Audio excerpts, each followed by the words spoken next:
बिस्मिल्लाहिर्रहमानिर्रहीम। अस्सलामुअलैकुम। मैं हारी सजन। मैंने जब तुम्हें मना किया था रिजा से मत मिलना, फिर क्यों मिली तुम? अरहम घर आते ही मनाहल को ढूंढने लगा, जो इस वक्त किचन में खानसामा के साथ रात के खाने में मदद करवा रही थी। अरहम किचन में आया और आते ही इसका हाथ पकड़कर घसीटते हुए अपने कमरे में ले गया और मनाहल बस सांस रुके इसे देख रही थी। वो समझ नहीं पा रही थी आज इसे किस गलती की सज़ा मिलने वाली है। अरहम ने इसका बाजू अपनी मुट्ठी में सख्ती से जकड़ा था। अरहम, आप ये क्या कह रहे हैं? मैंने तो रिजा से मिली ही नहीं हूँ। मनाहल बहुत हिम्मत करते हुए बोली। मैं क्या कह रहा हूँ? तुम्हें अभी भी पता नहीं चला?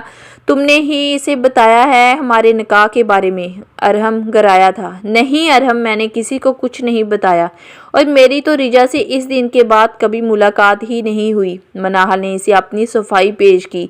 झूठ बोल रही हो तुम। अगर तुमने इसे नहीं बताया तो फिर किसने बताया? इसे कैसे पता चला कि तुम मेरी बीवी हो? मुझे मनाहल सच सच बता दो, वरना मैं तुम्हें जान से मार दूंगा। अरहम धमकी अमेज लहजे में बोला। अरहम, मैं सच कह रही हूँ। अगर मैं आपसे झूठ क्यों बोलूँगी? अगर आपको फिर भी लगता है कि मैं झूठ बोल रही हूँ तो ठीक है, मार डाले मुझे। मनाहल इसकी आंखों में देखती हुई बिना खौफ खतर बोली। जान से तो मैं तुम्हें मार ही दूंगा, लेकिन इतनी जल्दी नहीं। पहले तो मुझे हकीकत बताओगी। अरहम तो आज गुस्से में पागल हो रहा था। मनाहल को अब वो बाजों से पकड़कर दीवार के साथ लगा चुका था। इससे पहले कि वो मजीद कुछ कहती, रानी दरवाज़ा खोलकर अंदर दाखिल हुई, जो अरहम की बुलंद आवाज़ सुनकर घबरा गई थी। और रानी के कमरे में आते तक इसे इतना तो पता चल गया था कि अरहम मनाहल पर क्यों गुस्सा कर रहा है। रानी को कमरे में देखकर वो इसकी तरफ मुड़ा। तुम बिना इजाज़त कमरे में कैसे आई? अरहम धारा। गुस्से में वो मनाहल को कमरे में लाते हुए दरवाज़ा लॉक करना भूल गया था। अरहम साहब, मनाहल बीबी सच कह रही हैं। उन्होंने रिजा बीबी को कुछ नहीं बताया। जो कुछ बताया है मैंने बताया है। रानी मुश्किल ही बोल पा रही थी। अरहम का गुस्सा देखकर तो वो भी डर गई थी, लेकिन वो जानती थी कि अगर वो सच नहीं बताएगी तो अरहम यकीनन मनाहल के साथ कुछ ना कुछ बुरा कर देगा।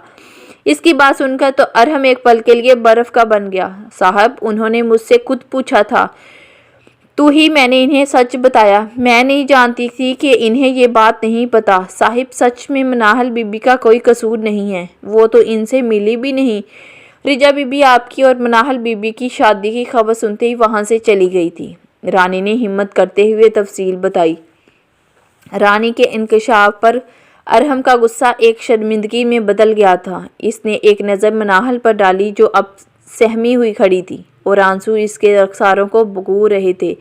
मजीद कुछ कहे बिना कमरे से चला गया। अरहम के जाते ही रानी मनाहल की तरफ लपकी। बीबी जी, आप ठीक हैं? चलें, आप बेड पर बैठें। कहते हुए इसे दोनों कंधों से पकड़कर बेड पर बैठाया। मैं जब किचन में गई तो मुझे सरैया बाजी ने बताया कि आपको साहिब गुस्से में लेकर कमरे की तरफ गए हैं। मैं तो फ़ौरन आपके कमरे की तरफ भागी और साहब की बुलंद आवाज़ से मैं समझ गई थी कि क्या बात है। आप फिक्र मत करें, इन्हें हकीकत पता चल गई है। अब सब ठीक हो जाएगा। अब आप पर गुस्सा नहीं करेंगी। रानी ने इसे यकीन दहानी कराई।